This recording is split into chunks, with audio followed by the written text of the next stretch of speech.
ದೆಹಲಿಯಿಂದ ವಾರಣಾಸಿಗೆ ಹೋಗೋದಕ್ಕೆ ರೆಡಿಯಾಗಿದ್ದ ಇಂಡಿಗೋ ವಿಮಾನಕ್ಕೆ ಬಾಂಬ್ ಬೆದರಿಕೆ ಬಂದ ಹಿನ್ನೆಲೆಯಲ್ಲಿ ಆತಂಕಗೊಂಡ ಪ್ರಯಾಣಿಕರು, ವಿಮಾನ ಸಿಬ್ಬಂದಿಗಳು ಜೀವ ಭಯದಲ್ಲಿ ವಿಮಾನದ ಕಿಟಕಿ ಮೂಲಕ ಜಿಗಿದು ಪ್ರಾಣ ಉಳಿಸಿಕೊಳ್ಳುವುದಕ್ಕೆ ಮುಂದಾಗಿರೋ ಘಟನೆ ನಡೆದಿದೆ.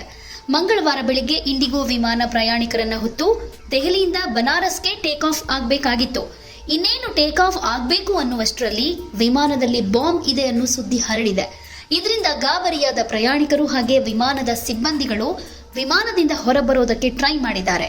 ಇನ್ ಕೆಲವರು ವಿಮಾನದ ತುರ್ತು ನಿರ್ಗಮನದ ಕಿಟಕಿ ಮೂಲಕ ಹೊರಬಂದಿದ್ದಾರೆ. ಇನ್ ಕೆಲವರು ವಿಮಾನದ ಕಿಟಕಿ ಮೂಲಕ ಹೊರಗಡೆ ಜಿಗಿದು ಕಾಲಿಗೆ ಏಟು ಕೂಡ ಮಾಡಿಕೊಂಡಿದ್ದಾರೆ. ಬಾಂಬ್ ಇರೋ ವಿಚಾರ ಗೊತ್ತಾಗ್ತಾ ಇದ್ದ ಹಾಗೆ ಎಚ್ಚೆತ್ತುಕೊಂಡ ಭದ್ರತಾ ಸಿಬ್ಬಂದಿ ಕೂಡಲೇ ವಿಮಾನದಲ್ಲಿರೋ ಪ್ರಯಾಣಿಕರನ್ನ ಸುರಕ್ಷಿತವಾಗಿ ಹೊರಗಡೆ ಕಳುಹಿಸಿ ನಂತರ ವಿಮಾನವನ್ನ ಪ್ರತ್ಯೇಕ ಸ್ಥಳಕ್ಕೆ ಕೊಂಡೊಯ್ದು ತಪಾಸಣೆ ನಡೆಸಿದ್ರು. ಆದರೆ ವಿಮಾನದ ಒಳಗಡೆ ಯಾವುದೇ ಸ್ಫೋಟಕ ವಸ್ತುಗಳು ಪತ್ತೆಯಾಗಿಲ್ಲ.